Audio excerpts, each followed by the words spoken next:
Hello everyone, in this video I'll be testing 5 different coloring pencils brands. I'll draw and color the same subject using each brand, and you'll get to see me do it while I go over what I like and what I didn't like of each set. The brands to test are Faber-Castell Polychromos, Faber-Castell Goldfaber, Staedtler Regular, Prismacolor Premier, Staedtler Super Soft, and Arteza Premium. Let's get started. I began this demonstration with the introductory set from Faber-Castell, and honestly, the Polychromos colored pencils were a really pleasant brand to work with. They sharpened beautifully, the colors were vibrant, had a good pigment load and layered nicely.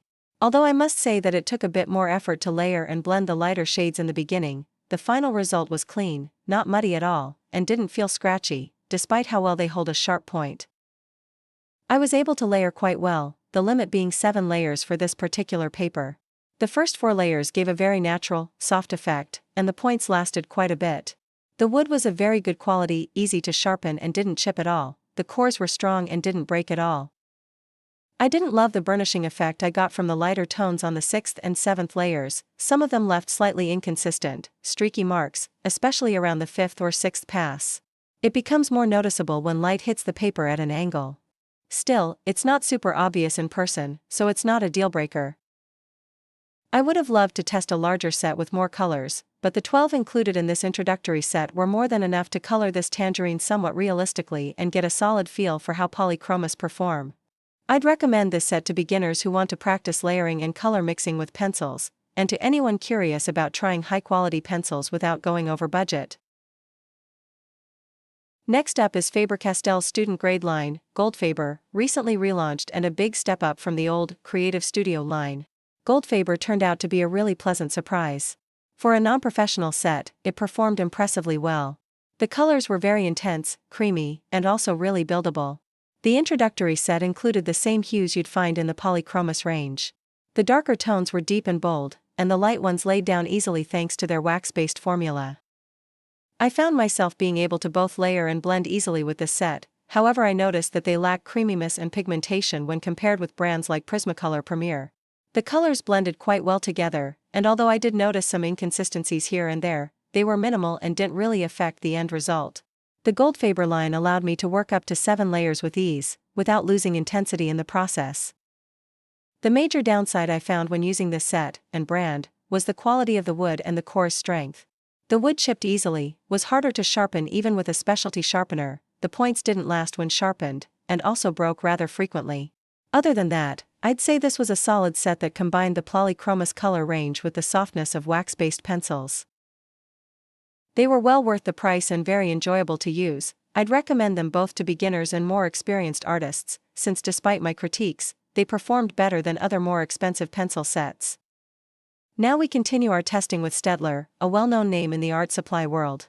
However, after thoroughly testing the introductory set, I have to say, it didn't quite live up to expectations. I was honestly expecting more from a brand this established. The colors weren't as intense or pigmented as I'd hoped, and the pencils felt a bit scratchy during application. They left uneven marks on the paper, and while I was able to build some values, I could only manage about 4 solid layers before the paper stopped cooperating, something that didn't happen with the other brands I tested.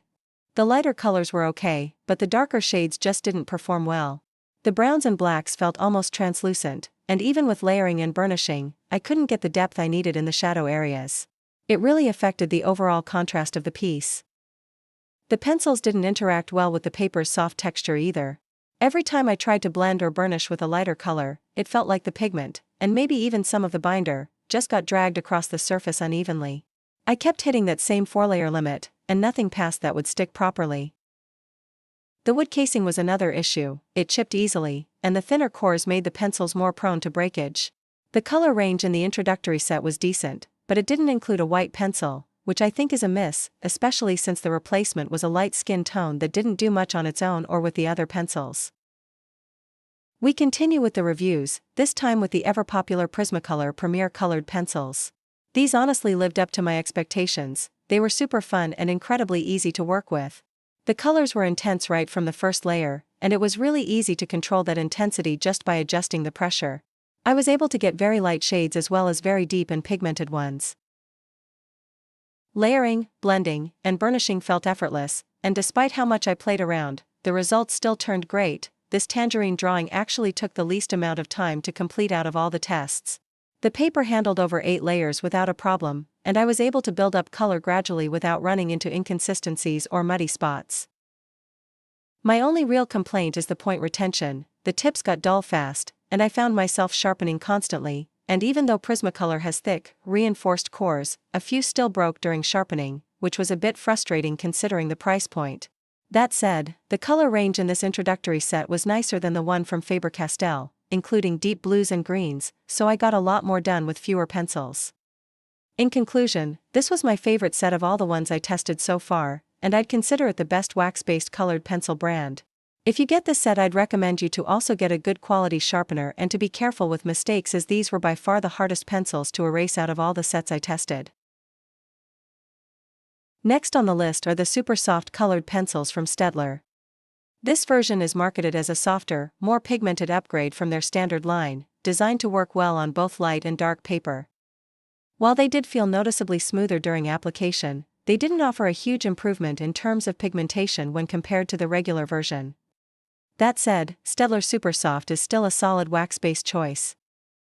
The laydown was easier, they felt softer on the paper, and blending was slightly more manageable. One of the biggest improvements was that the scratchiness I experienced with the regular line was gone, which made the final result look more uniform. However, I still hit the same limit when it came to layering. I could only get about 4 solid layers before the pigment stopped sticking, and the colors started to get uneven. The color range in the introductory set was identical to the regular one, which means no white pencil again. The darker colors were a little more opaque this time around, but still leaned toward the translucent side. Overall, I wouldn't call these a fantastic set, but for the price, they're a decent option, especially for beginners, casual artists, or school use. If you're just getting started and want something smooth without going full pro, they're a pretty safe bet. And finally, we have the last set in this review, Arteza, which turned out to be a very pleasant surprise, especially since I managed to grab the set on sale. At first glance, the pencils looked a bit underwhelming, the tips seemed muted and dull, and I honestly wasn't expecting much, but once I started coloring, they completely changed my mind. The pigment laydown was beautiful, very smooth, vivid, and intense from the very first layer. They were incredibly soft to apply, easy to control, and felt smooth across the paper. Blending was effortless, layering different colors worked better than expected, and burnishing gave a nice polished effect without overworking the paper's surface. What really stood out to me, though, was the quality of the wood casing, especially for a non-professional set. They were the easiest pencils to sharpen among all the brands I tested. Only one core broke, and that was entirely my fault because the sharpener container was full.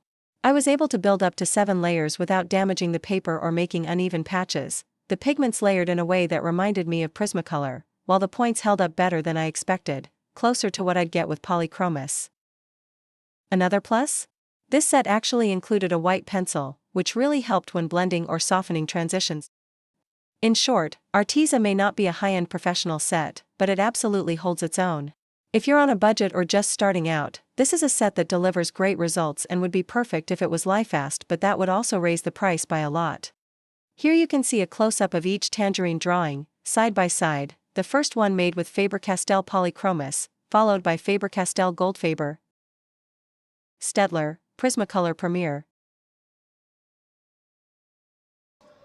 Staedtler Super Soft, and finally, Arteza Premium.